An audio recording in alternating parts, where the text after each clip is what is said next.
Hello, everyone. Welcome to another episode of Occupational Therapy for Life. We're going to continue from the previous episode where I was talking about the different areas occupational therapists work or different settings. Let me do my disclaimer. I am not your provider.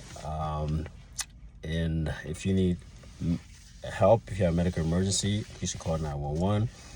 This is for entertainment purposes only, and you should always get a doctor to assist you if you have any medical help or services. All right, so let's get started. So I'm gonna start with the hospitals. The hospitals is, obvious place occupational therapists work. In a hospital setting, the thing about the hospital setting is fast paced. So hence the word we do use acute care. Like I said before in previous videos, you need medical help right now. So in a hospital setting, things are fast paced. And unlike long-term care, you don't get that much time to develop a relationship with your patients because they could be gone in 3 days or at the end of the week or 2 days. So a lot of time,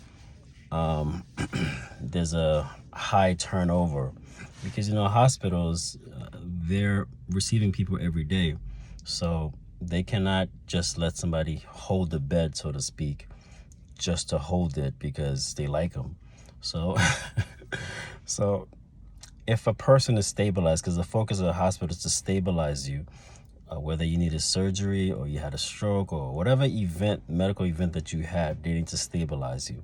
Once you're stabilized, then we got to figure out where you're going to go, because there's people in the emergency room that needs a bed. I'm sure some of you might have seen the setting where you go to an emergency room and you see people in the hallway, what are they doing there? Well, they're waiting for a bed.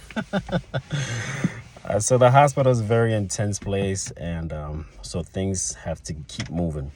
So what's good about the hospital is that as an OT, there's a lot of learning opportunities because you get to see an array of conditions and an array of people, because depending where your hospital is, you get exposed to a lot of things. Some hospitals might specialize in certain things. Like some hospitals, they specialize in children. Some hospitals, they specialize in gun wounds and those kind of things, trauma. And some hospitals are more general. But depending on what hospital you are, you get to expose to a lot of different things, and you get to see and interact with a lot of different disciplines. I remember when I was doing my internship, one of the things I took advantage of at the hospital, because I did at the hospital, was I wanted to see a surgery. I wanted to see a hip replacement and a knee replacement. Well, really, I just wanted to see a surgery. But I got lucky that day, and I got to see 2 surgeries back to back. I got to see the hip replacement and a knee replacement. And boy, those people, I can see why they're black and blue, because, they use drills, hammers, It was traumatic to see. But at the same time, the doctors and surgeons, or primarily surgeons, they're so, I guess, used to doing this. Calm music was playing, or depending on the surgeon's taste, it could be rock music, whatever kind of music. And they're just having regular conversation and say, hey, pass me this, and things are going and things are happening. And while the patient is knocked out. One thing that I remember about the surgery room is that it was freezing cold in there. So I was like, ugh, don't want to do that again. But anyway, so typically the OT in hospitals, you don't well, let me say this. I don't know if I said it before. OT, there's 2 type of therapists. There's the occupational therapist, which is the main therapist or the head therapist. And then there's a occupational therapy assistant, which we term CODA, meaning that they took a test. We'll call them certified occupational therapy assistant. Usually you don't see too many CODAs or occupational therapy assistants in the hospitals, but primarily you will see the occupational therapist. In a hospital, you're doing everything from getting a wheelchair to ordering equipment, helping with discharge planning. Of course, we also work with the physical therapist. We're part of the team that help decide where is this patient going, what we're going to do with this patient. And we also work in patient care education and family education too, as to precaution, as to what not to do.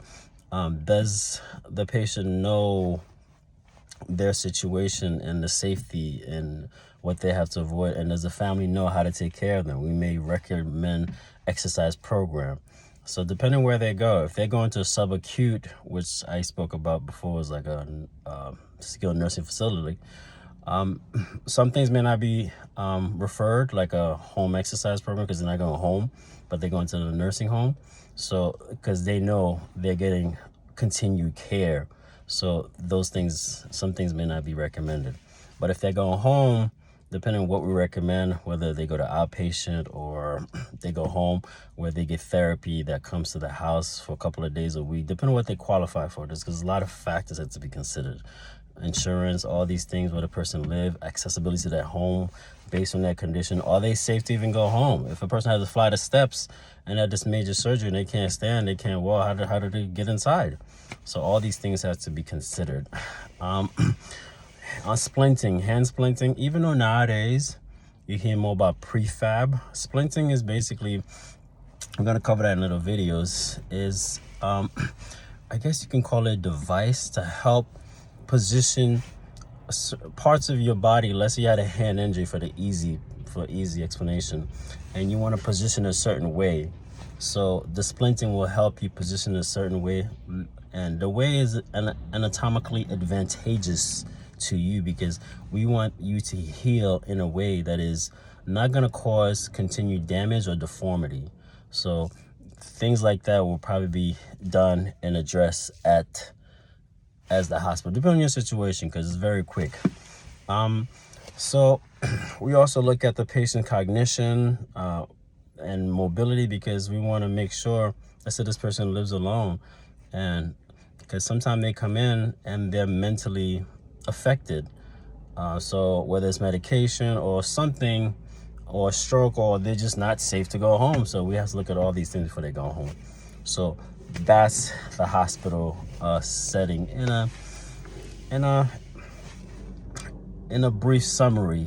But what I do like about the hospital when I was there is that you get a lot of exposure to vendors coming in with new things that are being offered in the field. You get continued education.